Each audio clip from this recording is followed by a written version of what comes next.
श्रीवासादि Gaur भक्तवृंद। Hare Krishna Krishna Krishna Hare Hare, Hare Ram Ram Ram Hare Hare, Hare Krishna Krishna Krishna Hare Hare, Hare Ram Ram Ram Hare Hare, Hare Krishna Krishna Krishna Hare Hare, Hare Ram Ram Ram Hare Hare. Hare Krishna. So let us test our memory again. So what did we discuss last time? किसी को याद है हम लोग ने क्या चर्चा किया था? Tolerance. Wow. How to tolerate happiness. Yes. Any particular point that you would like to recollect? We must not blame others for what happens in our life. Okay. Yes. Who said that? Huh? Pandit. Huh? What was his name? Comes from Srimad Bhagavatam, right? So that Avanti Brahmana, his name is Avanti Brahmana, who said what was the उसके suffering का कारण क्या था? Mind. हाँ, ना कि बाकी के लोग, ना कि कर्मा, ना कि टाइम, ना कि for that matter even astrology. हम सोचते हैं कि भाई राहु ये मुझे फल दे रहा है या शनि देव मुझे ये फल दे रहा है। इसके बाजू में आप नीचे जाओ, वहाँ पे हनुमान जी के बाजू में शनि देव की मूर्ति है वहाँ पे। एक्चुअली हमको कभी कभी पता नहीं चलता है कि जस्ट बिकॉज इसमें मंदिर का दोष नहीं है, इसमें दोष हम लोगों का है, क्योंकि हम लोग को ऐसी सुविधाएं चाहिए इसके लिए। पर शनिदेव की जगह कभी भी हनुमान जी के बाजू में नहीं हो सकती है अगर आप लोग को हिस्ट्री मालूम है तो। हाँ, तो एनीवेज वो एक अलग चर्चा का विषय है। बट हमको ये हमारे शास्त्रों का ज्ञान होना बहुत ही ज़रूरी है। हाँ, तो ये टॉलरेंस टॉपिक आया कहाँ से भगवत गीता में? क्या क्या कनेक्शन था वर्सेस का?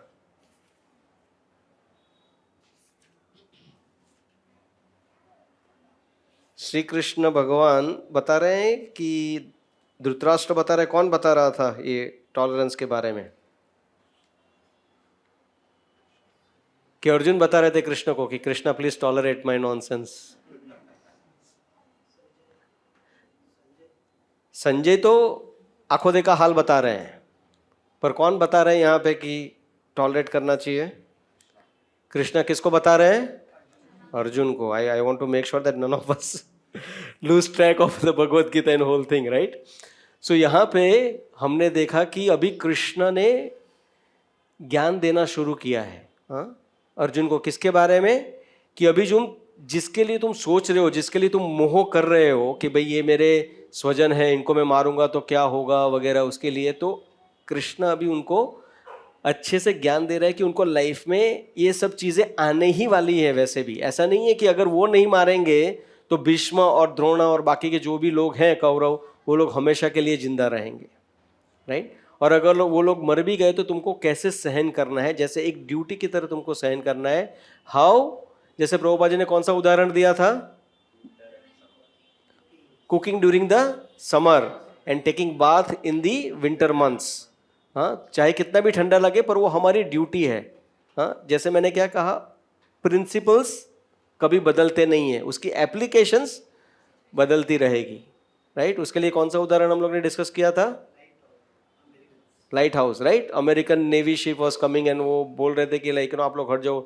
हम हट ही नहीं सकते, हम तो लाइट हाउस है, राइट? तो इट्स लाइक अ प्रिंसिपल्स। सिद्धांत जो है वो कभी बदलते नहीं है, पर उसका जो उपयोग है, उसकी एप्लीकेशन है, वो बदल सकती है। हाँ, तो बहुत ही इंपॉर्टेंट है। तो यहाँ का प्रिंसिपल क्या है? You have to tolerate. हाँ, अभी जैसे हमारे पास गीजर आ गया, ये सब, ऐसा नहीं बोल रहा हूँ कि आप ठंडा बात लीजिए, जहाँ पे है सुविधा कीजिए, बट कोई कोई सिचुएशन आपकी ज़िंदगी में ऐसी आएगी जहाँ पे आपको टॉलरेट ही करना पड़ेगा, उसके अलावा और कोई रास्ता नहीं रहेगा।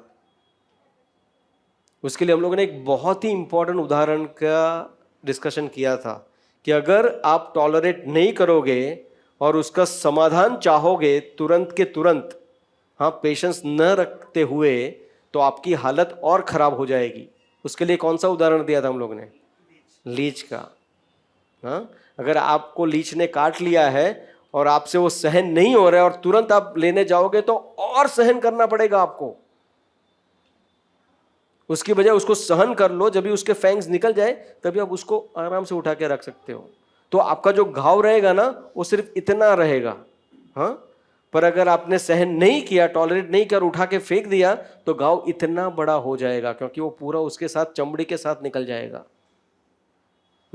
तो इसके लिए टॉलरेट करना बहुत ही आवश्यक है। प्रभुपाद जी ने बहुत ही अच्छा स्टेटमेंट दिया है टॉलरेंस के बारे में। हाँ, Prabhupada says what is the definition of a mahatma, हाँ, और how to estimate the greatness of a person. The greatness of a person to be estimated in the way a person tolerates the most provoking situations। हाँ, जितने भी provoke या तो उत्तेजित करने वाली या अपने को हिला देने वाली जो भी सिचुएशंस है, उसमें जो व्यक्ति उसको अच्छी तरह से सहन कर सकता है वो महात्मा है। He is the great person. How to measure the greatness of a person? How he tolerates the most provoking situations. And ये सारे प्रोवोकिंग सिचुएशंस हमें कहाँ से आएंगे? हमारे अंदर जो हमारे 6 फ्रेंड्स बैठे हैं। कौन से 6 मित्र हैं हमारे? Envy, anger, lust, pride, illusion and greed. लोभ, मोह, मद, मत्सर्य, ये सब हमारे मित्र हैं। सब लोग हाँ बोल रहे हैं। मित्र हैं हमारे? नहीं, हमारे दुश्मन हैं, पर हमको हमारे मित्र जैसे लगते हैं। वही हमको ऐसी प्रोवोकिंग सिचुएशंस में लाएंगे। उसको आप कैसे टॉलरेट करोगे, वो सबसे बड़ी बात है। इतना कुछ होने के बाद भी लोग कितना ग्रीड करते हैं। Go out to the politician, उसके पास इतना सब कुछ है फिर भी वो ग्रीड छोड़ते नहीं है, इतना सारा पैसा होने के बाद भी। हाँ, so that is where the problem is. So how to estimate the greatness of the person? Not by how rich that person is. हाँ, उसके पास कितना पैसा है उससे उसकी ग्रेटनेस नापी नहीं जाएगी। कितना तेज भागता है, ओलंपिक में गोल्ड मेडल लेके आता है, उससे उसकी ग्रेटनेस नापी नहीं जा सकती। कितना अच्छा या अच्छी दिखती है मिस्टर या मिस यूनिवर्स, उससे उसकी ग्रेटनेस नापी नहीं जा सकती है। तो ना ही फेम, वेल्थ, हाँ, स्ट्रेंथ, इससे आपकी ग्रेटनेस नहीं मापी जाएगी। आपकी ग्रेटनेस किससे नापी जाएगी? By how you tolerate the most provoking situations. आपके लाइफ में जो भी प्रोवोकिंग सिचुएशंस आएंगे उसको आप कैसे टॉलरेट करोगे। वो ग्रीड की वजह से भी आ सकता है, लस्ट की वजह से भी आ सकता है, एंगर की वजह से भी आ सकता है, प्राइड की वजह से भी आ सकता है। राइट? वो फ्रेंच रिवॉल्यूशन कैसे हुआ? इतने वो लोग प्राउड थे, हाँ, आपके पास अगर खाने को ब्रेड नहीं है तो केक खाओ। तो जनता इतना बिगड़ गई तो उसका गला काट दिया क्वीन का। राइट? सो इसके लिए टॉलरेट करना बहुत ही जरूरी। वो इतनी अच्छी तरह से भगवान यहाँ पे 14 और 15वां श्लोक में हमें वो बताए। So what will do, will take the verse number 16। और आज जैसे मैंने व्हाट्सएप ग्रुप में डाला था, वो बहुत ही इंपॉर्टेंट डिस्कशन हम लोग आज करने वाले हैं। पर before that will discuss the verse number 16। ना सतो विद्यते भावो न भावो विद्यते सतः उभयोरपि दृष्टुनत्स त्वअनयोस्तत्त्वदर्शिभिः। Those who are seers of the truth have concluded that the non-existent the material body, there is no endurance, and of the eternal soul, there is no change. This they have concluded by studying the nature of both. Who will read the purport? You want to read purport? Okay. By the way, I'll ask questions, so ध्यान से पढ़ना आपको purport है साथ में, ठीक है? Yeah. There is no endurance of the changing body, that the body is changing every moment by and the actions and reactions of the different cells is admitted by modern medical science, and thus growth and old age are taking place in the body. But the spirit soul exists permanently, remaining the same despite all the changes of the body and the mind. That is the difference between matter and spirit. By nature, the body is ever changing, and the soul is eternal. This conclusion is established by all the classes of seers of the truth, both impersonalist and personalist. In the Vishnu Purana, it is stated that Vishnu and his abodes all have self-illuminated spiritual existence. Jyotish Vishnu Bhuvanam Vishnu. The words existent and non-existent refer only to spirit and matter. That is the version of all seers of truth. This is the beginning of the instruction by the Lord to the living entities who are bewildered by the influence of ignorance. Removal of ignorance involves the re-establishment of the eternal relationship between the worshipper and the worshipable, and the consequent understanding of the difference between the part and parcel living entities and the Supreme Personality of Godhead. One can understand the nature of the Supreme by thorough study of oneself. The difference between oneself and the Supreme being understood as the relationship between the part and the whole. In the Vedanta Sutras, as well as the Srimad Bhagavatam, the Supreme has been accepted as the origin of all emanations. Such emanations are experienced by superior and inferior natural sequences. The living entities belong to the superior nature, as it will be revealed in the 7th chapter. Although there is no difference between the energy and the energetic is accepted as the supreme, and the energy or nature is accepted as the subordinate. The living entities, therefore, are always subordinate to the Supreme Lord, as in the case of the master and the servant, or the teacher and the taught. Such clear knowledge is impossible to understand under the spell of ignorance, and to drive away such ignorance, the Lord teaches us the Bhagavad Gita for the enlightenment of all living entities for all time. Okay, thank you. So as we see, यहाँ पे श्री कृष्ण भगवान कह रहे हैं, those who are seers of the truth have concluded that of the non-existence. मतलब जिन्होंने ये तत्व को जाना है, हाँ, वो लोग क्या बता रहे हैं?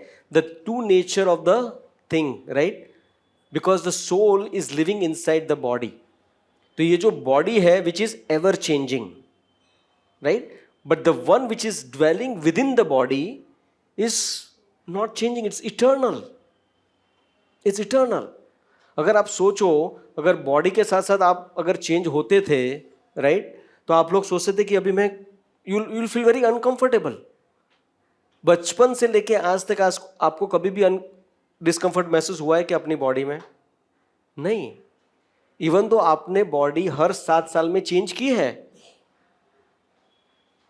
हाँ, इसीलिए अगर आप देखोगे हम लोग इतना मृत्यु से क्यों डरते हैं? हाँ, आप एक बार सोचिए कि मृत्यु से डर क्यों लगता है हमें,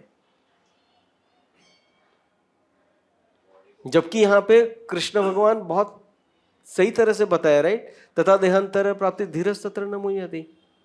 बॉडी को चेंज करना पड़ेगा परमानेंटली बॉडी को चेंज करना पड़ेगा. Yes.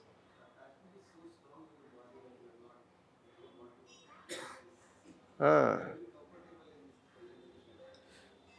So try to understand in a way कि अगर कुछ परमानेंट है आपके पास, अगर वो परमानेंट किसी और नॉन परमानेंट से आइडेंटिफाई करता है, जैसे सोल जो हमारा है, जो अंदर बैठा है हमारे बॉडी में, हाँ, is the actual living entity, उसके ऊपर ये कवरिंग है बॉडी का, जो अंदर है वो परमानेंट है, हाँ। अगर वो उसी परमानेंट जो अंदर है उसके कवरिंग को भी परमानेंट मानने लगेगा तो क्या होगा? It will be bewildered. हाँ, सोल अपने आप को ये बॉडी समझ रहा है। If you consider yourself as this body, तो क्या होगा? आपने इसको भी परमानेंट मानने लगे हैं आप। हाँ, जैसे अगर आप समझो कोई जॉब में हो, ठीक है, तो आप क्या समझते हो? बस ये मेरी परमानेंट जॉब है, अभी यहाँ पे रिटायर नहीं हुआ तब तक मेरी ही है, कोई प्रॉब्लम नहीं है मेरे को। पर जैसे ही अगर वो आदमी ऐसा सोचता है और कहीं से भी कुछ ऐसा हो गया कि भाई कोई उसका जो मालिक था वो मर गया या कुछ तो डिजास्टर हो गया एंड देन द कंपनी बंद हो गई, हाँ, तो आपको जब ये निकाला जाएगा तो then people will feel pain. Why? Because they have identified कि मैं यहाँ पे ही मेरी पूरी जिंदगी निकलने वाली है, कोई प्रॉब्लम नहीं है मेरे को। तो जब भी आपका वो अजम्पशंस रहता है कि नहीं मैं यहीं पे मेरा सब कुछ रहेगा, अगर वो नहीं होता है तभी जाके यू गेट बिविल्डर्ड। इसके लिए जब भी हम मृत्यु, अपनी मृत्यु या किसी और की भी मृत्यु देखते हैं तो हम लोग क्या हो जाते हैं? बिविल्डर हो जाते हैं। पर साथ साथ हमें वो जो वैराग्य आता है वो सिर्फ थोड़े टाइम के लिए आता है। इसलिए युधिष्ठिर महाराज को पूछा गया कि सबसे अचंभित चीज कौन सी है? What is the most amazing thing? He says the one person sees the other person dying but he himself और herself thinks that I will never die. आप बोलोगे नहीं नहीं प्रभु जी हम तो ऐसा नहीं सोचते, हमको पता है कि हम लोग मरने वाले हैं। नहीं, are we actually living like that? ऐसा नहीं होता है। Sorry, you are trying to say something Madhav ji, बोलिए। बचपन से ही हम लोग को जब बड़े होते तो ये मेरा चीज, ये मेरा चीज, हाँ, खिलौना, ये मेरा हाँ, खिलौना, बड़े होते होते ये मेरा घर, मेरा हाँ, मेरा जॉब, तो सब मेरा actually nothing is yours. Exactly, हम लोग खाली भ्रम में रहते, ये मेरा, ये मेरा, ये मेरा। तो जब ये टाइम आता है कि अब ये हम छोड़ के जाने का है, हाँ, इसलिए आदमी का मन में हाँ, डर पैदा होता है कि हाँ, ये सब मेरे को छोड़ के जाने का है, इतना बड़ा बंगला, इतना बड़ा हाँ, गाड़ी, ये हाँ, सब हाँ, छोड़ के जाने का है। हाँ, तो उसका भ्रम में एक्चुअली बचपन से ही वो भ्रम में रहता है कि ये सब मेरा मेरा मेरा है। एक्चुअली उसका तुम्हारा कुछ नहीं रहता है, यू आर आल्सो टेम्पररी। या, क्योंकि रामदास स्वामी का मनाते शोक करके हाँ, मरे एक जाता दूसरा शोक तो वाहे अकस्मात कोई दे जाता है, यानी कोई एक अभी मर गया जैसा आपने कहा हाँ, दूसरा शोक करता है क्योंकि उसको मालूम नहीं है कि आगे जाने वाला है। एग्जैक्टली, वो भी जाने वाला है, एग्जैक्टली। इसलिए मन में हमारा पर इसके लिए हमें डरना नहीं है। ऐसा नहीं है कि हमके मौत की उसमें लाइक फियर ऑफ डेथ में हम लोग जीते रहे, ऐसा नहीं है, ऐसा नहीं बोल रहा हूं मैं। बट रियलिटी को भी छुपाना नहीं है, रियलिटी से भी हमें आंख फेरना नहीं है। हाँ, so why this things are coming again and again in the scriptures? So that you don't miss the purpose of the life. Purpose of the life यहाँ पे जो है वो खा पी के मजा करने का पर्पस नहीं है। इट्स अ बाई प्रोडक्ट, समझ रहे हो ना? It's a by product. अगर आप समझो ऑफिस में जा रहे हो, राइट, तो ऑफिस में main thing is what? To do your job, right. पर ऑफिस में क्या होता है? कैफेटेरिया भी होता है, आजकल जिम भी होता है ऑफिस में, टेबल टेनिस रूम भी होता है ऑफिस में। तो अगर आप वहां जाके टेबल टेनिस ही खेलने लगो तो क्या होगा? वो बॉस आके बोलेगा भाई घर पे जाके खेल। ये क्या है? You are coming here, this facilities are what? By products. Main चीज क्या है? तुम्हें ऑफिस का काम करना है, राइट। अगर वही तुम डिलीवर नहीं करोगे तो क्या होगा?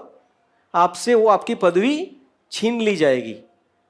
जैसे अगर कोई आईएएस ऑफिसर है, बहुत मेहनत करके पढ़ाई करके वो आईएएस ऑफिसर बना, हाँ, तो उसको क्या मिलता है? बहुत सारे प्रिविलेजेस मिलते हैं, लाल बत्ती वाली गाड़ी मिलती है, किधर भी जाओ कोई प्रॉब्लम नहीं है, सब जगह पे सैल्यूट मारेंगे सब लोग, जाइए सर, हाँ। पर वो ऑफिस जाएगा ही नहीं, कुछ काम ही नहीं करेगा, पूरा दिन घूमता रहेगा गाड़ी में, चलो आज नैनीताल चलते हैं, चलो कल मुन्नार चलते हैं, चलो हिमाचल चलते हैं, चलो घूमते रहोगे, हाँ। तो क्या होगा? आपसे वो छीन लिया जाएगा। Even though you are an IAS officer, आपकी वो पदवी सस्पेंड की जाएगी। क्यों? क्योंकि आप जिसके लिए आपको नियुक्त किया गया है उसके लिए आप काम ही नहीं कर रहे हो। तो ये जो मनुष्य शरीर है वो भी एक पदवी के समान है। आपको ये पदवी दी गई है, किस लिए दी गई है? खाना पीने मजा करने के लिए। जैसे क्या है, आपकी ऑफिस में जैसे टेबल टेनिस रूम रहता है, कैफेटेरिया रहता है, वो सब रहता है, वैसे आपको ये सब फैसिलिटीज दी गई है। पर इसी को अगर आप प्राथमिकता देंगे, इसी को आप प्राइमरी गिन के चलोगे, then you will make a mess out of you. And इसीलिए कहा जाता है कि भगवत गीता में बताया गया कि अगर आप उसी तरह से जियोगे तो there is a biggest danger कि अगर आपको खाना पीना और मजा ही करना है ना, तो better you do that in the animal body. Dog को चिंता है क्या कि उसको कल सुबह जाके ऑफिस जाना है, आज वीकेंड आ गया, चलो थोड़ा मजा करेंगे, हाँ, मंडे को वापस से back to square one. Sometime people envy animals, do you know that? Human beings envy animals, और मैंने खुद अपनी आंखों से देखा है। And that too, I should not mention, but anyways I'll mention. It was in Vrindavan. There was one person, कितना बजा था? I think 9:30 10 बजा था। हम लोग तो कोई मंदिर के दर्शन करने जा रहे थे, तो तभी को उसका रेसिडेंट रहेगा कोई, वो आया बाहर और एक कुत्ता सोया था, उससे उसको जोर से लात मारा, जब देखो तब सोता रहता है। I was wondering यार, he is a poor dog, उसको जो करना है करो, but this guy may not be getting that enough rest or like you know the piece of the thing। और वो डॉग को देख के उसको इतना एनवी आ गया कि how the hell you are sleeping, you know, जब देखो तब सोता रहता है। तो if we are also trying to do something like that, eating, mating, sleeping and defending, शांति से वही करना है, तो भगवान बोलेंगे बेटा there is a animal body है आपके लिए, वहां पे जाके आप आराम से करो। मनुष्य जीवन जो आपको मनुष्य शरीर मिला है, इसीलिए कहा जाता है कि we are so fortunate to get this human body, और उसी को हम लोग गवा देंगे। इट्स लाइक समझो ना, अगर आपका कोई दोस्त है राइट, जिसने इतना मेहनत किया, I don't know how many of you have seen that movie 12th fail? You have seen all of you right? Literally घिसना पड़ता है right, the way the things has to happen is so ridiculous, and that too if somebody can fail at the interview, can you imagine what will be his frustration or her frustration level? Will be ridiculous।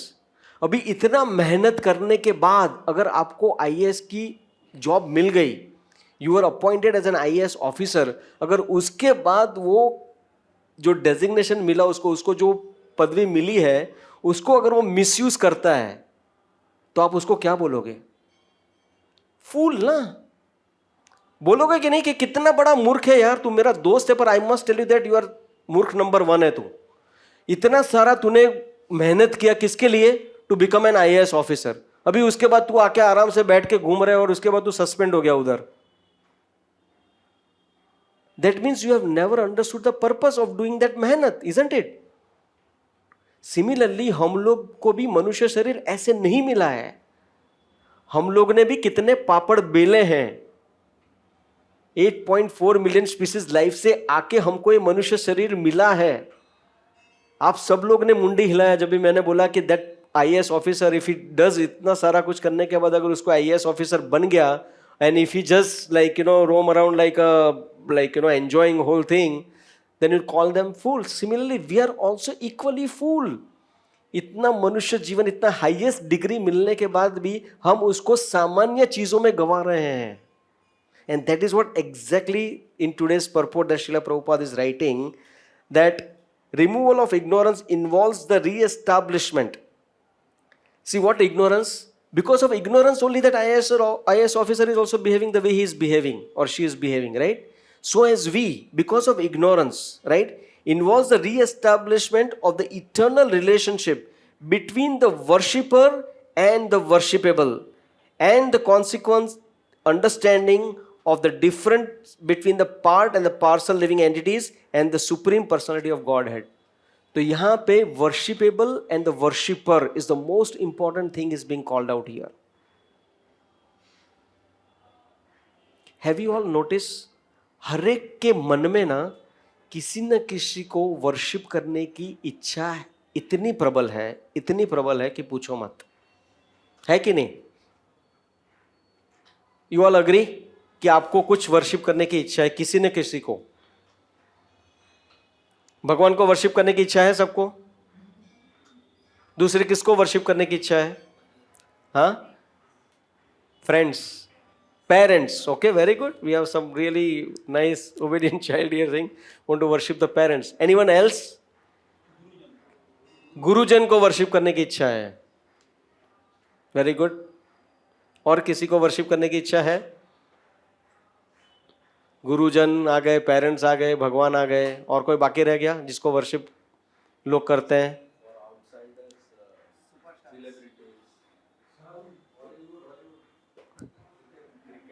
How many of you have? I have put a photo on the WhatsApp. It is not a made up photo, by the way. It's an actual photograph. There was a victory parade that happened after the World Cup was won by India team. That was a victory parade, and people were coming over there in thousands and thousands. दोपहर में 1:30-2 बजे से चालू हो गया, रात को 1 बजे तक. There were so many people on that marine drive. Doing what? क्या कर रहे थे वो लोग? Literally worshipping these heroes. Why do we call it a fan club? Is nothing but a worship only. जाके देखो साउथ इंडिया में, there is a temple of Amitabh Bachchan, there is a temple of Rajnikant, so many things. It's a literal worship because it's an inherent nature of the soul to worship someone. But अगर आप गलत जगह पे उसको deposit करोगे तो उसका फल क्या मिलेगा? अभी तुम सोचो, the person, it was a Thursday by the way, the 4th July is an independence day in USA, not in India. It was a working day, and still there were thousands and thousands of people just standing in that धूप में, और बारिश भी होने वाले थे. Can you imagine in that whole mess, they were ready to just get one glimpse of these cricketers. And नीचे मैंने दूसरा कौन सा फोटो डाला है? जगन्नाथ रथ यात्रा का. So on that one day of the year, ये लोग का तो क्या होता है, 4 साल में एक बार, वो भी जीते तो राइट, वर्ल्ड कप. अगर नहीं जीते तो उल्टा होता था. लोगों ने फूलों का हार पहना या मनी का हार पहना, उसकी जगह पे चप्पल का हार पहनना पड़ता था उनको. हाँ, सो that is the futility of the material world. हमको पता ही नहीं है कि हमको किसको वर्शिप करना है. मैंने मेरे ऑफिस का जो मीटिंग था उसमें ऐसे ही एक कमेंट डाल दिया कि no, if cricket would have been the religion, then earlier they used to call Sachin will be our god. So then I said, like, who will be the new god now? So one maybe very, Sachin Bhakt, he said, cannot be, Sachin will be god forever. I said, really? I said, what about Kohli? I was just trying to provoke them, I said, what about Kohli? Kohli is also equally, playing amazing. No, Kohli can be king, but God will be Sachin. So तुम देखो कितनी तीव्र भावना है लोगों में worship करने की. हाँ, कितनी तीव्र भावना है. तो वैसे ही हमारे देश में, how many of you been to Jagannath Puri? आप लोग कितने लोग गए जगन्नाथपुरी में? Oh wow, quite a number of people have gone. Good. So Jagannath Puri में आषाढ़ी बीज, राइट, आषाढ़ी बीज को रथ यात्रा होता है हर साल. रथ यात्रा टाइम पे भी गए? सो रथ यात्रा में इतने सारे लोग आते हैं कि पूछो मत. Why they are coming over there? To worship the Lord, to see their most beloved person. As we have put the topic right here, यहाँ पे says those who are seers of the truth. हाँ, जिन्होंने truth देखा है, the same absolute truth is coming out of mercy, out of daya on all of us. सोचो, अगर आप बीमार हो तो आप क्या करते हो? हॉस्पिटल जाते हो, दवा खाना जाते हो, राइट? अगर आप समझो बहुत ही बीमार हो, आप हॉस्पिटल भी नहीं जा सकते, तो क्या होता है? डॉक्टर आपके घर आता है। पहले होता था, अभी बहुत कम हो गया है। There were quite a custom पहले कि डॉक्टर विजिट करते थे घर पे। एटलीस्ट डॉक्टर नहीं आएगा तो अभी क्या आएगा? एम्बुलेंस आके लेके जाएगा, तो समथिंग विल कम, राइट? तो ऐसा कहा जाता है कि पिछले युग में, द्वापर युग हो या त्रेता युग हो या सतयुग हो, वहां पे लोगों की हालत कुछ ज्यादा खराब नहीं थी। They were able to go to दवाखाना। हाँ, पर यहाँ पे हालत इतनी खराब है मरीज की कि डॉक्टर को साल में एक बार आना पड़ता है। इसीलिए जगन्नाथ जी इतने दयालु हैं, बिना फीस लिए वो हर साल आते हैं अपने मरीजों को देखने के लिए और उनकी सारवार करने के लिए, उनको ट्रीट करने के लिए। That's the beauty of lord Jagannath. So आज हम लोग जगन्नाथ जी के बारे में चर्चा करेंगे। क्यों? क्योंकि कल आषाढ़ी बीज है, कल एक्चुअल रथ यात्रा होने वाला है जगन्नाथपुरी में। तो इसके लिए बहुत ही ज़रूरी है कि हम उनके बारे में चर्चा करें थोड़ी। तो किसी को पता है जगन्नाथ जी का? आपने देखा है जगन्नाथ जी को? यहाँ पे कोई है जिन्होंने जगन्नाथ जी के दर्शन नहीं किए हैं? सबने जगह, अगर नहीं किए हैं तो आप गूगल में डाल देना, अभी भी डाल सकते हो आप। Just type in Jagannath Baladev Subhadra मैया and you will see the picture of Jagannath ji, you know. So Jagannath ji की जो विग्रह है वो सामान्य विग्रह नहीं है। जैसे आप लोग राधा कृष्ण जी की विग्रह देखते हो, हाँ, वैसी विग्रह नहीं है उनकी। उनकी विग्रह काफी अजीब है। अगर कोई उनको पहली बार देखेगा ना तो सोचेगा कि कुछ तो गड़बड़ है। ऐसे कैसे भगवान है? ऐसे कैसे दिखते हैं? इतनी बड़ी बड़ी आंखें हैं और हाथ एकदम ऐसे हो गए हैं और पैर तो दिखते ही नहीं है उनके। तो ऐसा कैसे हो गया? ऐसे कैसे भगवान है? और ऐसा स्वरूप क्यों करते हैं? मतलब लोग पागल है क्या? तो इसके बारे में बहुत अच्छी कहानी है। इट्स नॉट द कहानी, इट्स एक्चुअली हैपेंड, राइट? सो ऐसा कहा जाता है कि किंग इंद्रदुम्न करके एक राजा थे। हाँ, अभी किंग इंद्रदुम्न का भी एक बहुत अच्छा स्टोरी, वो बाद में हम लोग करेंगे दूसरी बार, कि how we see that how the soul migrates from one body to another, right? So king Indradyumna जो थे वो इतने बहुत अच्छे भक्त थे भगवान के।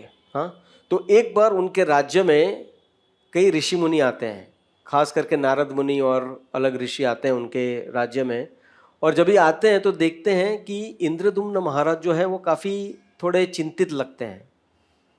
तो जाके साधु पुरुष जो है वो जनरली पूछते हैं कि भाई आप इतने व्यथित क्यों हैं?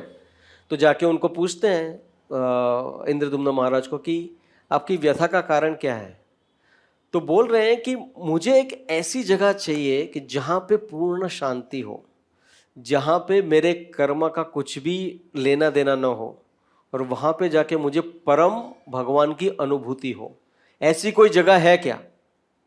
तो उसमें एक ऋषि हाथ ऊपर करता है और बोलते कि ऐसी एक जगह है, वो है पुरुषोत्तम क्षेत्र। वहाँ पे नील माधव जी का बहुत ही सुंदर मंदिर है और वहाँ पे नील माधव जी की जो मूर्ति है, जो विग्रह है, उसको देखोगे तो आप जो कह रहे हो उसका आपको अनुभव होगा। हाँ, तो उसके लिए राजा पहले अपने मंत्री को भेजता है। तो वो जो जगह है वो उत्कल देश में है। उत्कल देश मतलब उड़ीसा आज की तारीख में। तो वो वहाँ पे जाने के लिए बहुत ही डिफिकल्ट रास्ते से जाना होता है। जैसे वैसे करके ये मंत्री जो है वो वहाँ पे पहुँच जाते हैं। उनका नाम रहता है विद्यापति। तो विद्यापति वहाँ पे जाते हैं तो वो एक जंगल में देखते हैं कि कई शबरा लोग जो रहते हैं ना, जो जैसे जो आदिवासी जिसको कहा जाता है, वो ऐसे बातें करते रहते हैं और इतनी अच्छी बातें करते रहते हैं भगवान के रूप के बारे में। तो वो एकदम ही अचंभित हो जाता है कि ये किसके बारे में बात कर रहे हैं। तो उनका जो लीडर रहता है विश्ववसु, उसको जाके वो पूछते हैं कि भाई मैं यहाँ पे ऐसी खोज में आया हूँ। तो बोलते हैं आप सही जगह पे आए हो। तो उन्होंने बोला कि आप मुझे दिखाओगे, आप लेके चलोगे मुझे वहाँ पे। तो एक्चुअली वो लेके जाते हैं वहाँ पे और उसके बाद ना वो दर्शन करने पे भाव विभोर हो जाते हैं। दर्शन करने के बाद जब भी वो आते हैं तो उनको प्रसाद परोसा जाता है। तो जब भी वो प्रसाद को खाते हैं ना तो बोलते हैं कि मैं महलों में रहा हूँ, मैं राजा के साथ उठता बैठता हूँ, आज तक मैंने ऐसा खाना नहीं खाया है। ये कैसे हो सकता है? कहाँ से आया ये खाना? बोलते खाना यहाँ का नहीं है, ये जो खाना है वो नील माधव ने खुद खाया है, और ये खाना हेवनली प्लैनेट्स में भी नहीं मिलता है, आपको स्वर्ग में भी ये खाना नहीं मिलेगा, क्योंकि ये खाना खुद नील माधव जी ने खाया हुआ रहता है। तो बहुत ही अच्छे, तो उनको बहुत अच्छा लगा। और फिर वो बोलते हैं कि मैं अभी जाता हूँ और मेरे राजा को लेके आता हूँ। तभी वो जो सबरा का जो किंग रहता है विश्व से, उसको समझ में आ जाता है, क्योंकि नील माधव ने उसको कहा रहता है कि एक दिन ऐसा आएगा कि एक राजा आएगा, तभी मैं यहाँ से लुप्त हो जाऊंगा, पर मैं दूसरे रूप में वापस से प्रकट भी होऊंगा, तो आप चिंता मत कीजिए, पर मेरा ये जो नील माधव का रूप है उससे मैं लुप्त हो जाऊंगा। तो बोलते हैं ठीक है। और जैसे ही ये जाते हैं और बोलते हैं राजा को कि नहीं, एक है जगह वो सही में इट्स रियली अमेजिंग, आप चलिए मेरे साथ। देन राजा immediately like comes out and saying okay let's all go. सब पूरे उनको परिवारजनों को सबको लेके जाते हैं, और साथ में नारद मुनि भी उनके साथ चलते हैं। बोलते हैं नारद मुनि आप भी चलिए, बहुत ही अच्छी जगह है। तो सब लोग जाते हैं, एंड जैसे ही वो लोग आउटस्कर्ट्स ऑफ दैट उत्कल देश के वहाँ पे पहुँचते हैं, उनको न्यूज़ मिलता है कि नील माधव जो है वो अपने स्थान से लुप्त हो गए हैं, वो चले गए हैं अभी यहाँ से। तो राजा इतना विलाप करता है, इतना विलाप करता है। देन वो नारद मुनि को सॉरी बोलते हैं कि सॉरी, हम आपको इतना दूर लेके आए, ये नहीं हुआ। तो नारद मुनि बोलते हैं नहीं, मुझे पता था। बोलते आपको पता था कि हम लोग जाएंगे और ये ऐसा होने वाला है? बोलते हैं हाँ मुझे पता था। तो फिर आए क्यों आप? बोलते इसके पीछे भी एक कारण है, उसको आपको कल पता चलेगा। तो जब भी रात को राजा वगैरह सब सो जाते हैं, तभी निद्र में नील माधव आते हैं और राजा को बताते हैं इंद्रदुम्न को कि सुबह उठ के यहाँ पे आपको एक बड़ा लकड़े का लॉग मिलेगा, इतना बड़ा लकड़ा मिलेगा, उसमें से आप मेरी मूर्तियाँ बनाने के लिए मैं एक आदमी को भी भेजूंगा, विश्वकर्मा, वो आपको सब करके देगा। बोलते हैं ठीक है। तो राजा थोड़े शांत हो गए, चलो भाई कुछ तो होगा अभी। तो उसके बाद नारद मुनि ने बोला कि ये होने वाला था, इसके लिए मैं आपको यहाँ पे लेके आया। मैं स्टोरी थोड़ा फास्ट में बता रहा हूँ कि we may not have that much of time, it's already 8 o'clock. So and also we will talk about little bit of the Gundicha Marjanam as well little bit today, because आज उसका दिन है as well, उसका क्या है उसके भी बारे में बात करेंगे। तो फिर जो भी बड़ा लकड़े का लॉग आया हुआ रहता है, तो विश्वकर्मा जी आते हैं, he is the one who makes the deity, हाँ, जो स्कल्पचर रहते हैं, हाँ, तो उनको बताया जाता है कि आप अभी इसका बने। तो उन्होंने एक शर्त रखी कि मैं मूर्ति बनाऊंगा भगवान की, पर मुझे कोई भी डिस्टर्ब नहीं करेगा, मुझे ना ही खाना चाहिए, नहीं मुझे पानी चाहिए, मुझे कुछ भी नहीं चाहिए। मैं यहाँ पे जैसे ही मूर्ति मेरी बराबर से तराशी जाएगी, वैसे ही मैं दरवाज़ा खोल दूंगा। उसके पहले अगर कोई भी अंदर आया तो जो भी स्थिति में मूर्ति रहेगी मैं ऐसे की ऐसे ही छोड़ दूंगा। तो राजा बोला ठीक है। और वो जो विश्वकर्मा थे उनकी एज काफ़ी लग रही थी उनको, वॉज क्वाइट एजेड पर्सन, बूढ़े थे वो। तो उनको छोड़ दिया अंदर, बाहर से उन्होंने अंदर से दरवाज़ा बंद कर लिया। कुछ ना कुछ आवाज़ आती रहती थी रोज़, लकड़े पे अगर आप करोगे, वो मूर्ति बना रहे हो तो कुछ ना कुछ तो आवाज़ आएगी। फिर ऐसा आई थिंक 10-15 दिन हो जाता है, उसके बाद ना सडनली आवाज़ होनी बंद हो जाती है। तो राजा को क्या डर लगता है, एक तो आदमी बूढ़े थे, इतने दिन से ना खाया है ना पिया है, कुछ भी नहीं किया है, मतलब कुछ तो गड़बड़ है, अभी क्या कर सकते हो, और आवाज़ भी नहीं आ रही है, इसका मतलब इनको कुछ तो तकलीफ हो गई है, मुझे इनको कुछ करना चाहिए। अभी उनको बोला था कि भाई दरवाज़ा खोल दोगे तो मैं कुछ नहीं करूँगा, पर अभी वो दुविधा में हो गए। तो किससे भी करके उन्होंने दरवाज़ा खुलवा दिया, और जैसे दरवाज़ा खोला तो जो अभी हम लोग भगवान का रूप देख रहे हैं एग्जैक्टली उसी फॉर्म में भगवान थे। और विश्वकर्मा ने क्या बोला, आपने दरवाज़ा खोला, मैं चला, अभी मैं नहीं करूँगा। तो राजा को वापस से क्या होता है, बहुत दुख होता है कि मेरी वजह से अभी ऐसा रूप हुआ है भगवान का, तो अभी क्या होगा। तो नारद मुनि ने आके बोला चिंता मत करो, यही रूप में भगवान आने वाले थे, क्योंकि ये सेम रूप जो आप अभी देख रहे हो वही रूप मैंने आध्यात्मिक जगत में द्वारका में देखा था, और भगवान ने मुझे प्रॉमिस किया था कि मैं इसी रूप में कलयुग में पुरुषोत्तम क्षेत्र में आऊंगा, और ये मंदिर जो बनेगा इसकी स्थापना भी कौन करेगा, ब्रह्मा जी करेंगे। हाँ, तो ये जो हम लोग जगन्नाथपुरी में मंदिर देखते हैं ना, उनकी जो फर्स्ट प्राण प्रतिष्ठा और जो भी किया था वो ब्रह्मा जी ने किया था। हाँ, तो it's a very special temple of Puri.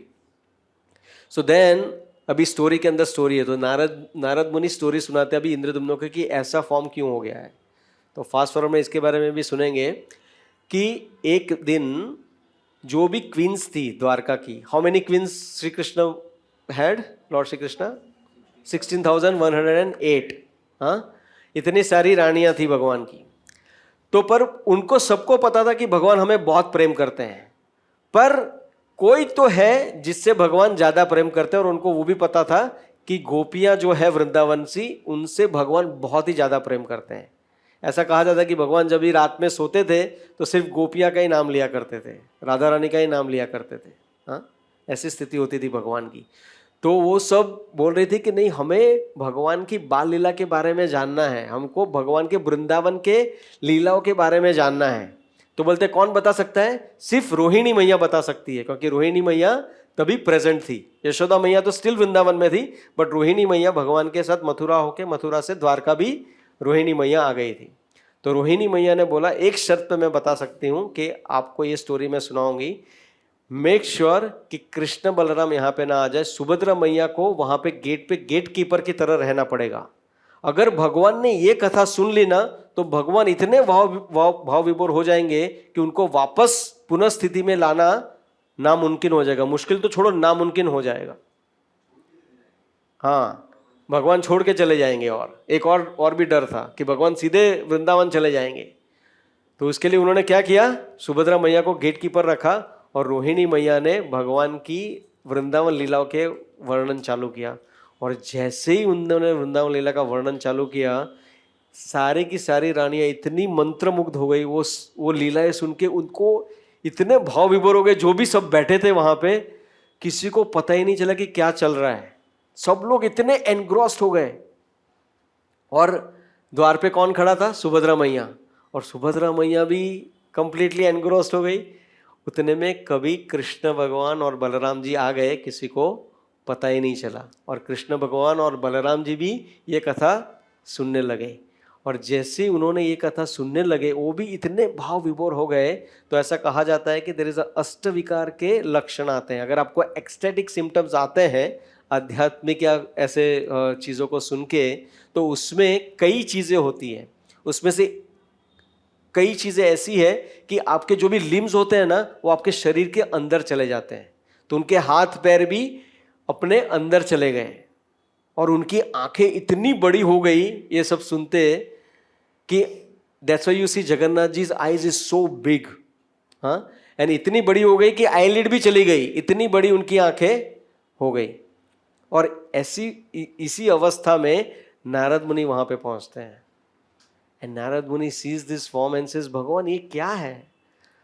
बोलते हैं कि इसी स्वरूप में मैं आगे जाके आऊंगा, और मेरा जो ये स्वरूप देखेगा उसके सारे पाप मिट जाएंगे। That is why it is called Jagannath ji so merciful. हाँ, जगन्नाथ भगवान की जय। सो ये इसीलिए जो इंद्रदुम्न महाराज अभी जो रूप देख रहे थे भगवान को, वो एग्जैक्टली उसी टाइम पे जो नारद मुनि ने देखा था। क्योंकि भगवान इतने भाव विभोर हो गए उसमें सारे लक्षण की वजह से, उनके हाथ वगैरह अंदर चले गए थे। इसके लिए जगन्नाथ जी के हाथ ऐसे हैं। हाँ, तो इसीलिए फिर उन्होंने बोला कि अभी आप भव्य मंदिर की स्थापना करने की तैयारी कीजिए और भगवान को वहाँ पे विराजमान कीजिए। अभी बिल्कुल चिंता करने की ज़रूरत नहीं है। ठीक है, so that is how Jagannath ji is what he is looking as if today. Now will briefly talk about Rath Yatra. हाँ, तो रथ यात्रा का कैसे निर्माण हुआ, रथ यात्रा का पास टाइम क्या है? हम लोग क्या सोचते हैं ना, कभी कभी ये ऐसे ही लोग संग्रह करने के लिए, ऐसे करने के लिए हो गया, ऐसा नहीं है। इसके पीछे प्रॉपर लीला हुई थी, इसकी वजह से वो लीला को वापस से दोहराते हैं हर बार उनके भक्तजन। तो क्या हुआ था कि भगवान कृष्ण जब भी वृंदावन से चले गए, तो गोपियाँ, गोपा, नंद महाराज, यशोदा मैया इतना प्रेम करते थे भगवान से, इतना प्रेम करते थे कि ना ही वो अपना शरीर त्याग कर सकते थे और ना ही जिंदा रह सकते थे। ऐसी उनकी हालत थी। It's like a living dead person. It was completely disastrous. But इतना प्रेम करते थे, इतना प्रेम करते थे कि वो देह का भी त्याग नहीं कर पाए। सिर्फ श्री कृष्ण का स्मरण ही कर रहे थे वो सब लोग, दूसरा कुछ भी नहीं कर पाते थे। हाँ, तो ऐसे में कहा जाता है कि उनको पता चलता है कि श्री कृष्ण भगवान वो कुरुक्षेत्र में आने वाले होते हैं सूर्य ग्रहण के टाइम पे। हाँ, तो जहाँ पे सब लोग कोई ऐसे होली प्लेस रहती है वहाँ पे जाते हैं, तो भगवान श्री कृष्ण आने वाले होते हैं अपने सारे पटरानियों के साथ, और यहाँ से नंद बाबा और सारे गोपा गोपीज वगैरह सब भी वहाँ पे जाने वाले होते हैं। तो वहाँ पे जाके वो पहली बार इतने गैप के बाद, इतने विरह के बाद वो देखते हैं कि भगवान श्री कृष्ण वहाँ पे आए हैं, और पहली बार उनका सामना होता है भगवान के सामने, आमने सामने हो जाते हैं। और वो भगवान को कौन से वेश में देखते हैं? एक राजा के वेश में देखते हैं। तो राजा के वेश में देख के सारे गोपियों को वो अच्छा नहीं लगा। गोपियों को क्या चाहिए था? हमारे कृष्ण कैसे हैं? वैजंती माला पहनते हैं, हाँ, मोर मुकुट पहनते हैं, ऐसे हमारे भगवान हैं। हाँ, हमको ऐसे सिंपल भगवान चाहिए, ऐसे राजा के वेश वाले भगवान नहीं चाहिए, राइट। तो इसके लिए गोपियाँ वगैरह ने क्या कहा कि हम आपको अभी वृंदावन लेके ही जाएंगे, यहाँ पे आपको द्वारका में नहीं रखेंगे। तो इसके लिए ऐसा कहा जाता है कि जो भगवान श्री कृष्ण का रथ था उनको वो अपने दुपट्टे से या जो भी उनके पास कपड़ा वगैरह था उनसे बांध के वो खींच के लेके जा रहे हैं वृंदावन। वैसी एक घटना हुई थी। तो वो घटना को दोहराते हुए रथ यात्रा मनाई जाती है हर बार। तो ऐसा कहा जाता है कि भगवान जगन्नाथ जी का जो मंदिर है अभी का, उसको द्वारका कहा जाता है, और जो गुंडीचा मंदिर है उसको वृंदावन कहा जाता है। तो वहाँ से ये रथ यात्रा जगन्नाथ जी को लेके जाते हैं वहाँ पे। That is what is happening every Ashadhi बीच के दिन ये होता है। तो नाउ लेट अस अंडरस्टैंड कि गुंडीचा मंदिर क्या है और उसके पीछे का रहस्य क्या है। So you want to talk about Gopi, about Gundicha Mandir? Come here or there?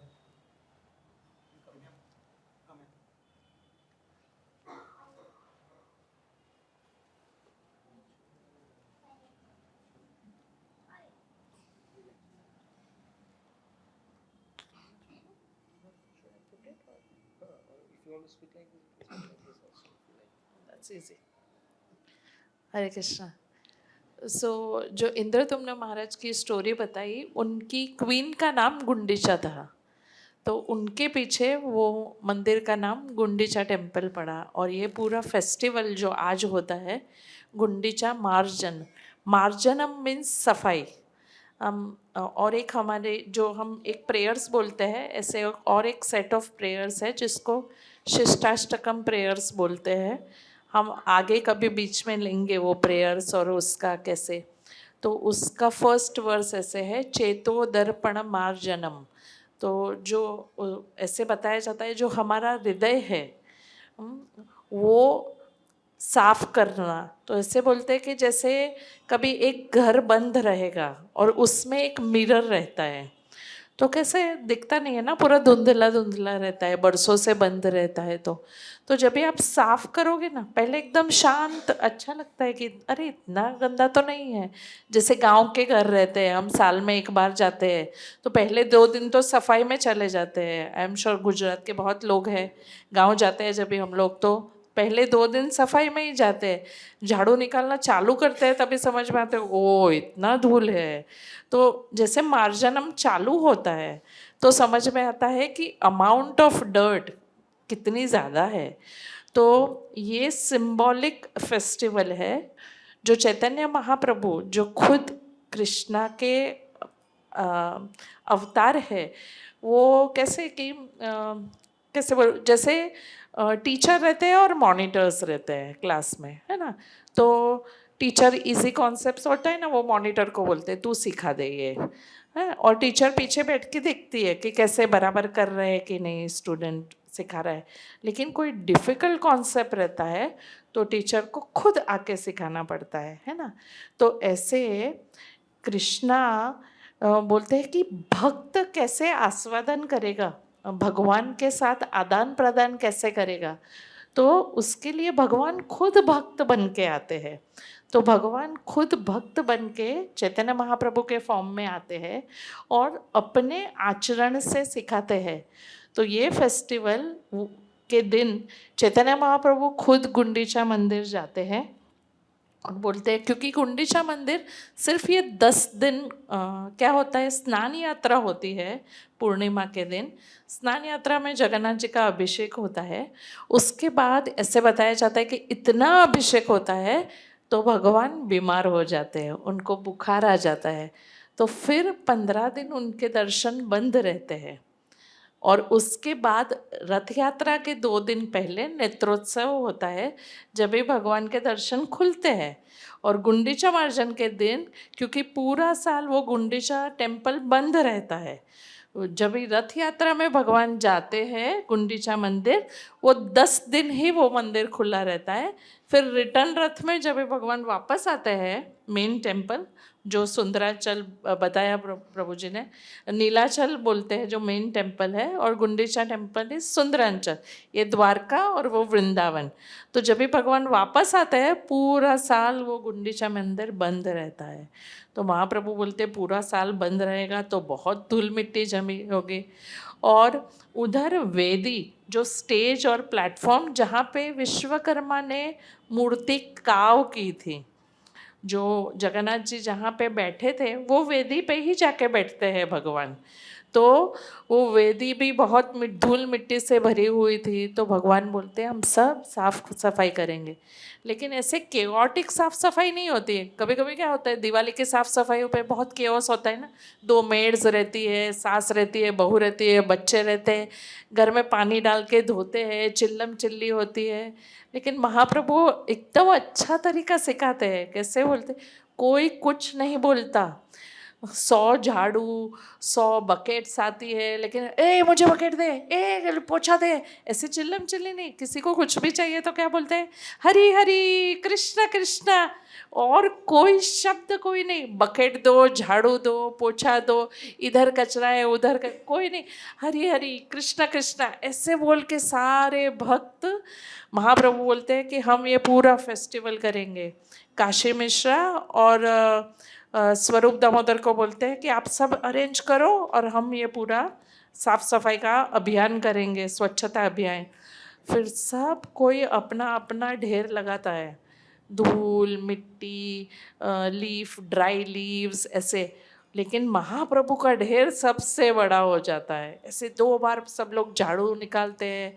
उसके बाद इंद्रदमन सरोवर रहता है, उधर से मटके भर भर के पानी लाया जाता है, और फिर वो पानी से पूरा साफ करते हैं और स्पार्कलिंग क्लीन करते हैं। क्यों ऐसा करते हैं, क्योंकि ऐसे बोलते हैं कि गोपियाँ जैसे वृंदावन में लाना चाहती थी, तो ऐसे बोलते Rath Yatra is a symbolic representation of we getting Krishna into our hearts. तो बोलते हैं हमारा हार्ट भी कैसे कलमश से भरा है ना, काम क्रोध मद मोह मत्सर सारे अनर्थों से भरा हुआ है हृदय। तो पहले हृदय की साफ सफाई होके हृदय को सॉफ्ट मक्खन जैसा बनाएंगे, फिर कृष्णा को बुलाएंगे तो विराजमान होंगे कृष्णा। तो ऐसे पूरा गुंडीचा मार्जन की सफाई होके फिर कृष्णा को जगन्नाथ जी को लाके बिठाना चाहते हैं। तो इससे बोलते हैं कि आज के दिन हमारा स्कूल है गोपास गार्डन में, तो ऐसे बच्चों को भी मंगाते थे कटके और झाड़ू, और पूरा स्कूल साफ करते थे, लोग अपने घर साफ करते हैं। और फिर कल रथ यात्रा के दिन हम भगवान को अपने घर के मंदिर में, अपने हृदय के मंदिर में, गुंडीचा मार्जन में उनका स्वागत करके उनको खींच के लेके आते हैं कि अभी हमने साफ सफाई भी की है, जितनी बन सकती थी अपने से हमने की है। तो आज का क्लास हमारा ये गुंडीचा मार्जन हो रहा है। मार्जन सिर्फ फिजिकली नहीं होता, वो एक जरिया है, लेकिन दूसरा जरिया क्या है, श्रवण के द्वारा मार्जन होता है। तो आज हम लोग सब श्रवण के द्वारा अपने हृदय का मार्जन करके रेडी रखते हैं अपना वेदी, द हार्ट का स्टेज हम लोग रेडी रखते हैं, ताकि कल रथ यात्रा में हम भगवान को खींच के अपने हृदय में बुलाएंगे कि आइए इधर विराजमान होइए। हाँ प्लीज़ अंदर से हमारा सब कचरा निकालने में हमारी मदद कीजिए। ये अपने आप हमसे होने वाला प्रोसेस नहीं है। हाँ घर तो कर, एक बार हम कर ले साफ, झाड़ू पोछा, मेड नहीं आएगी तो थोड़ा ताकत लगा के, बट ये कचरा साफ करने के लिए जन्म जन्मांतर लग जाते हैं, तो वो उनकी कृपा से ही होगा। तो तो कल जब भी रथ यात्रा मीरा रोड में भी होती है, तो जो लोग आ सके, हाँ, हम रिक्वेस्ट करके कि आओ, एक बार भगवान को खींच के मन से प्रे करो कि भगवान प्लीज आके मेरे हृदय में विराजमान हो जाइए और मुझे ये भौतिक संसार के कचरे से निकाल दीजिए, है ना। तो वो रिक्वेस्ट है, जो जो लोग अटेंड कर सकते हैं, पूरा नहीं, लंबा चलना होता है, बारिश होती है, भीड़ रहती है, तो पूरा ना कर पाए तो थोड़ी देर के लिए बट आइए और रथ यात्रा में पार्टिसिपेट कीजिए। Thank you. Hare Krishna. Thank you for telling about Gundicha मार्जनम।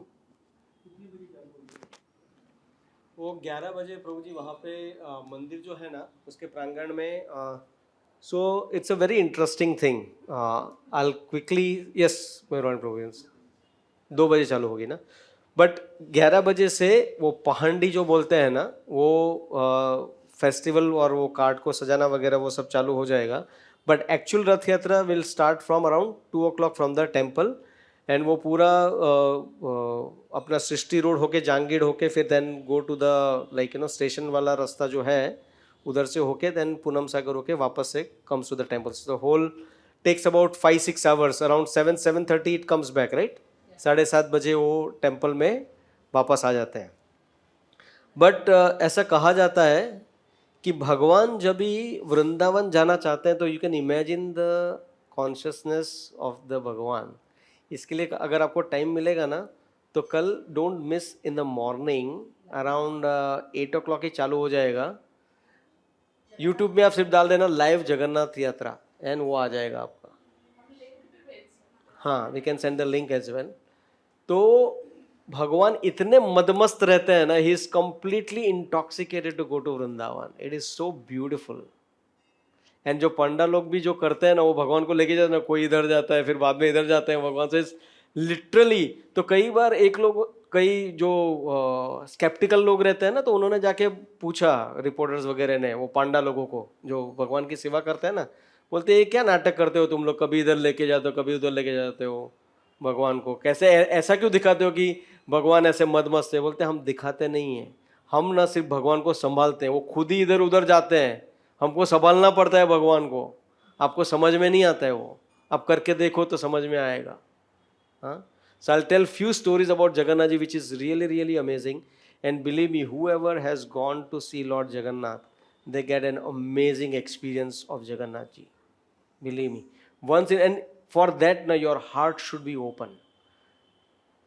इस जगत में अगर आपको आध्यात्मिक वस्तु का अनुभव करना है ना, तो आपको ये मटेरियल और आपका ये जो एनालिटिकल माइंड है ना उसको निकालना पड़ेगा थोड़ा, नहीं तो नहीं हो पाएगा। It is not possible. If you really want to love God na, it has to be a clean heart. Even if it is not clean, you have to clean on that day at least, whenever you go to see the Lord. It is such an amazing stories of the Lord. So once there was a big व्यापारी था, बहुत ही बड़ा व्यापारी था, तो वो आया भगवान के द्वार में जगन्नाथपुरी में, और वो कितना लेके आया पैसा अपने पास, वो कम से कम 1000 साल पहले की बात है, अपने साथ 1 लाख रुपया वर्थ इट लेके आए। इसका मतलब क्या था, उस समय का 1 लाख मतलब आज का कम से कम 100 करोड़ रुपया, 100 crores of rupees he was getting with him. And जाके बोलता है उधर के पांडा को कि ये पैसा अब भगवान को भेंट दे सकते हैं। बोलते हैं अरे बहुत बहुत धन्यवाद, इतना सारा पैसा, क्या बात है। बोलते हैं मेरी एक शर्त है, पर आपको ये सारा पैसा एक ही दिन में यूज करना है। तो ये जो बंदा था उसको बहुत अभिमान था उसके पैसे का, कि मैं भी क्या देखो भगवान के लिए भेंट लेके आता हूँ, बट मैं भी पांडा लोग को थोड़ा ये मजा चखाना चाहता हूँ। हाँ, आपको ये ना एक ही दिन में खत्म करना है सारा पैसा। अभी उस टाइम पे दूध भी आने में मिलता था, रुपया तो छोड़ दो। हाँ, 1 आने का लीटर दूध मिलता था, 1 आने की पूरी 10 किलो सब्जी मिलती थी। ऐसे में अभी आपको इतना सस्ता जब भी था, तभी आपको उसमें 1 लाख रुपया खर्च करना है एक ही दिन में। It is impossible. तो पांडा बोला ठीक है, मैं भगवान से बात करता हूँ, देखते हैं, आप जाइए अभी प्लीज। वो पांडा का भी सिस्टम हैंग हो गया। बोला भैया 1,00,000 रुपया एक दिन में कैसे खर्च हो पाएगा। रात को सो गया, भगवान सपने में आए, बोले बेटा चिंता मत कर, कल सुबह तू सिर्फ इतना बता देना, जो व्यापारी आएगा वो बोलेगा ना कि क्या मुझे लाना है, हाँ 1,00,000 रुपये का क्या चीज़ लाना है, तो उसको बोल देना कि मेरे लिए सिर्फ पान लेके आ जाए। तो बोलते प्रभु पान तो लोग मुफ्त में भी दे देंगे, पान का तो क्या पैसा है, अब 1,00,000 रुपया क्या कैसे होएगा पान। बोलते हैं नहीं कोई दिक्कत नहीं है, वो जो पान के अंदर चूना लगता है ना, लोग चूना लगाते हैं ना पान में, वो चूने की बजाय उसको बोलना कि गजमणि का पाउडर करके पेस्ट करके वो लगाना है पान के अंदर, तभी जाके मैं वो पान को ग्रहण करूँगा। तो जब भी नेक्स्ट दिन आया यह व्यापारी, तो व्यापारी ने आके बड़े गर्व के साथ बोला क्या करना है बताओ मुझे। बोलते हैं नहीं कुछ नहीं, सिर्फ पान लाना है भगवान के लिए। पान लेके क्या करोगे, वो तो कितना सस्ता हो जाएगा, मैंने तो 1,00,000 रुपया दिया है आपको, 1,00,000 रुपये में बताओ क्या करना है। नहीं पान ही लाना है, बट पान में जो चूना लगता है ना, चूना की जगह के आपको सिर्फ गजमणि जो होता है उसका पाउडर करके उसको लगाना है। तो उधर ही इतना स्ट्रेसफुल हो गया। गजमणि मतलब मालूम है आपको क्या होता है, हाथी के सर में मोती रहते हैं और हर एक हाथी में नहीं होता है वो। कम से कम 1 या 10,000 हाथी में एक हाथी के पास उसके मुकुट में मणि रहता है, वो उसको गजमणि कहते हैं। वो बहुत ही कीमती रहता है, वो ऐसा मिलता ही नहीं है। तो अभी एक हाथी की कीमत वो टाइम पे बहुत महंगा था, तो अगर उसको 1,000 हाथी में से वो लाना है, मतलब 1,00,000 तो क्या, अगर वो 100 करोड़ खर्चा भी करता था उस समय में, तो भी उसकी गारंटी नहीं थी। तो उसने अपने 1,00,000 से भी जो मांगा गया भगवान ने वो नहीं दे पाया। तो इसके लिए भगवान के चरणों में जाया, अपना पगड़ी था वो भी भगवान के चरणों में रखा, 1,00,000 रुपये भी रखा और भगवान को कहा, बोला प्रभु मुझे माफ़ कर दीजिए, मैं आपके लिए एक पान की भी व्यवस्था नहीं कर पाया। तो भगवान पतित को एक्सेप्ट कर सकते हैं, पर जो प्राउड है ना, अभिमान को एक्सेप्ट नहीं कर सकते।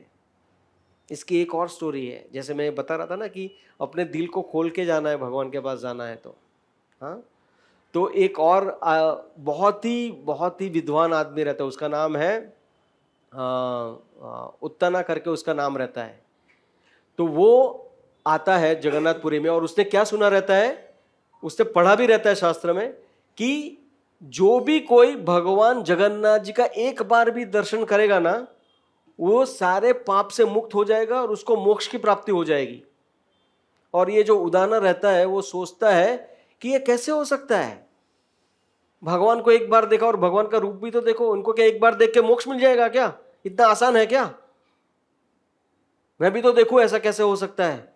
तो जगन्नाथपुरी आता है, और जगन्नाथपुरी आता है तो पहले दिन जब भी वो आता है तो बोलते हैं आज मैं थोड़ी मेरी पूजा पाठ बराबर से कर लूँ, उसके दूसरे दिन मैं जाऊँगा। तो दूसरे दिन जाता है वो, तो जाता है तो पुजारी भी भगवान के द्वार खोलने जाता है तो द्वार खुलते ही नहीं है। द्वार अंदर से बंद होता है कि बाहर से बंद होता है, जब भी रात को बाहर से, हाँ बाहर से लॉक मार के पुजारी जाता है ना, तो पुजारी ने लॉक खोला पर दरवाजा खुल ही नहीं रहा है, क्योंकि दरवाजा अंदर से बंद हो गया। तो सब लोग कन्फ्यूज, अभी क्या करने का, 1 दिन हो गया, 2 दिन हो गया, 3 दिन हो गया, दरवाजा खुल ही नहीं रहा है। तो फिर बाद में तीसरे दिन भगवान ये पुजारी के सपने में आते हैं, और पुजारी के सपने में आके बोलते हैं कि मैं द्वार तभी खोलूंगा जब ये उदाना करके जो विद्वान आया है ना, उसको यहाँ से बाहर निकालो, क्योंकि वो सोचता है कि मेरे दर्शन करने से मोक्ष नहीं मिल सकता है, एक बार भी दर्शन करने से मोक्ष नहीं मिल सकता है, वो ऐसा सोचता है, निकालो उसको बाहर। तो नेक्स्ट दिन अभी ये लोग कहाँ ढूंढेंगे इसको, तो बड़े बाजार में अनाउंस होता है कि उदाना कौन है, उदाना कौन है। तो उसको क्या लगता है, मैं तो बड़ा विद्वान हूँ ना, इसके लिए मुझे बुलाया जा रहा है। बोलता है मैं हूँ उदाना। बोलते हैं अच्छा, भगवान ने आपके लिए एक मैसेज भेजा है। बोलते हैं जोर से बोलो। वो लोग बोलते हैं क्योंकि उनको पता था कि क्या बोलना है, तो उन्होंने बोला आप यहाँ पे आइए, मैं आपको कान में बताता हूँ क्या मैसेज है करके। बोलता है नहीं जोर से बताओ, सबको सुनने दो क्या मैसेज है। तो बोलते हैं ठीक है, अगर आपको जानना है तो। भगवान ने कहा है कि वो जो उदाना है ना, उसको यहाँ से बाहर निकालो पहले, तभी जाके मैं द्वार खोलूंगा हमारे दर्शन के। तो उसको समझ में आ जाता है कि बाप रे, कि भगवान जो बोलते हैं वो एकदम सही है, मुझे उस पर शंका नहीं करनी चाहिए। तभी जाके वो दरवाजे पे जाता है, गिड़गिड़ाता है कि प्रभु मुझसे बहुत बड़ी गलती हो गई, मुझे माफ़ कर दीजिए। तभी जाके द्वार खुलते हैं एंड देन वो जाके दर्शन करता है भगवान का। So this is the leela of Jagannath ji. And this the last story I will tell which is really amazing. So एक बूढ़ी औरत रहती है, आई फॉरगॉट हर नेम, हाँ लहानी करके वो औरत का नाम रहता है, काफ़ी बूढ़ी रहती है। But amazing part is she considers Jagannath ji as her son. वो जगन्नाथ जी को अपना पुत्र मानती है वो। तो वो क्या करती है, वो क्या आपको मालूम है जगन्नाथ जी कितना खाते हैं रोज का? जब भी पहली बार उनकी स्थापना की गई तभी इंद्रदुम्न ने कहा था कि मुझे आपसे 3 वरदान चाहिए। उसमें से एक वरदान ये मांगा था भगवान कि आपको इतना हम लोग खाना खिलाएंगे, इतना खाना खिलाएंगे कि समझो आपने खाना खाया और खाना खा के क्या करते हैं आप, हाथ धोने जाते हो ना। अभी हाथ धोया तो थोड़ा गीला रहेगा ना हाथ, तो जब तक हाथ सूखे नहीं उससे पहले, अगर सूख गया उसके पहले आपको खाना है। तो मतलब आप सोचो कि सूखने में कितना टाइम लगेगा, ज्यादा से ज्यादा 2 मिनट या 3 मिनट। उसके पहले आपको और एक भोग परोसा जाएगा। That means what, the lord has to keep on eating all the time. इसके लिए कहा जाता है कि कोई भी जगह पे प्रसाद की कमी हो जाएगी पर जगन्नाथपुरी में प्रसाद की कभी भी कमी नहीं रहती है। It's always available Prasad. And भगवान प्रेम से हमेशा प्रसाद एक्सेप्ट करते हैं सबका। हाँ, तो इतना सारा प्रसाद खाते हैं। और सारा चीज ऐसा कहा जाता है अपना वैदिक टाइम्स में, the ghee is use for cooking and oil is use for massaging. Oil should not be use for cooking. It's an unfortunate thing now कि हम लोग तेल का यूज कुकिंग में करते हैं। बट अगर आप वैदिक टाइम में जाओगे, even if you go 50-60 years back also ना, तेल का यूज मसाज के लिए होता है। उसका, हाँ, जगन्नाथपुरी में अभी भी तेल यूज नहीं होता है उसका। हमेशा हर एक चीज, पूरी सब्जी का जो भी है सब कुछ घी में ही बनता है। हाँ, तो जो औरत थी, बूढ़ी औरत, जो भगवान को अपना पुत्र मानती है, वो सोचती है कि मेरा लाला इतना सारा खाना खाता है घी में पका हुआ, तो उसका पेट खराब नहीं हो जाएगा। तो उसके लिए उसको कुछ कड़वी चीज भी खानी चाहिए। इसके लिए ना अपना जो भी थाली रहता है ना, उसमें there is a sour thing, there is a sweet thing, there is a तीखा thing, and along with that there is a one कड़वा थिंग भी रहता है। उसको पाचन शक्ति वो अच्छा करता है पचाने के लिए। हाँ, तो वो सोचती है कि मेरे जगन्नाथ जी को कुछ ना कुछ तो कड़वा चाहिए। तो वो क्या है, नीम की कुछ आइटम बना के लेके जाती है, तो भगवान को ऑफर करने जाती है। तो जब भी वो जाती है तो वो एक जो सिपाही रहता है ना, तो वो उसको रोकता है, बोलते हैं क्या है, क्या करना है? नहीं, वो मेरा लाला है ना, उसको देना है ये। लाला? तो उसको लगता है कि कोई अंदर काम करता होगा, इसका बेटा वगैरह मंदिर में। बोलते कैसा दिखता है तेरा लाला? अरे दिखता क्या है, वो अंदर जो है सब लोग उसको चढ़ा रहे हैं वो, वही तो मेरा लाला है। तो वो जो सिपाही होता है वो गुस्सा हो जाता है, चल निकल यहाँ से, पागल हो गई ये औरत करके उसको निकाल देता है। And then the lord was waiting for that particular offering and then he did not get it, right. तो उसके बाद भगवान कोई भी भोग ले नहीं रहे। उसमें ऐसा प्रथा है वहाँ पे जगन्नाथपुरी में, अभी भी है, जब भी वो लोग भोग लगाते हैं ना, तो वो भोग एक्सेप्ट किया कि नहीं किया भगवान ने कैसे पता चलता है? तो वहाँ पे ऐसे पानी के कटोरे रहते हैं, अगर उसमें भगवान का प्रतिबिंब दिखा तो समझने का कि भगवान ने भोग एक्सेप्ट किया। अगर भोग में कुछ भी गड़बड़ है, कुछ भी कंटेमिनेशन हो गया है ना भोग में, तो वो प्रतिबिंब नहीं दिखेगा भगवान का उसमें पानी में। तो वो पुजारी को समझ में आ जाएगा कि ये भोग भगवान ने एक्सेप्ट नहीं किया है। तो जैसे ये चीज हुआ उसके बाद भगवान का प्रतिबिंब दिख ही नहीं रहा है, भगवान भोग एक्सेप्ट ही नहीं कर रहे हैं। तो सब लोग चिंतित हो गए। उसके बाद वापस से बेस्ट थिंग ऑफ जगन्नाथ जी क्या है, वो हमेशा ड्रीम में आके बता देते हैं पुजारी को कि क्या गड़बड़ है। तो आके पुजारी को बताया कि ऐसा ऐसा चीज हुआ है कि मेरी जो मुझे अपना बेटा समझती है लहानी, उसका जो मेरे लिए लेके आए थे, क्योंकि मुझे इतना इंडाइजेशन हो रहा है, आप लोग इतना सारा घी में पका हुआ खिलाते हो, तो मुझे कुछ तो चाहिए ना कड़वा, तो वो जो है वो लेके आओ उसको। तो फिर राजा को बुलाया जाता है, वो जो दरबान होता है उसको निकाला जाता है कि क्यों तूने ऐसा किया करके वगैरह सब। एंड देन बाद में she was asked to come, and तभी से प्रथा है कि even today Jagannath ji gets one bitter item along with that. हाँ, so this was the last day. There are so many stories of Jagannath ji, कुछ किसी और दिन हम लोग लेंगे, but this is the most amazing thing. And it is said Jagannath ji gives darshan 22 hours a day. And it is said, it doesn't, why Jagannath ji doesn't have an eyelid? हम सबको eyelid है ना, हमारी आंख झपकती रहती है, पलक झपकती रहती है. उनको पलक ही नहीं है. क्यों? क्योंकि वो he doesn't want to miss a single person coming to see him. That is the beauty of Lord Jagannath. अगर हमने आंख झपक ली तो एक आदमी तो मिस हो जाएगा ना, एक भी मिस नहीं होना चाहिए. जिसने भी यहाँ पे दर्शन लेने आया है, भगवान accepts that person. So that's the beauty of Jagannath ji. So try and attend the Rath Yatra tomorrow. It's nearby only, Mira Road में ही है. It is going to be an amazing experience. Okay. And of course there will not be 3 Raths, it will only one Rath. There will be, all the 3 will be there. It will be really amazing. And do not forget to watch on the TV in the morning. It's going to be really, really amazing. Okay. So we will have a Jagannath Ashtakam.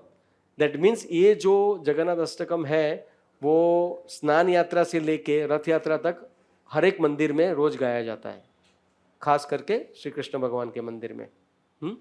तो हम लोग भी आज उसका करेंगे. पहले we will read the translation so that आपको समझ में आए कि ये भजन क्या है. It is really an amazing amazing stuti of lord Jagannath ji. So you want to read the translation? You can take this.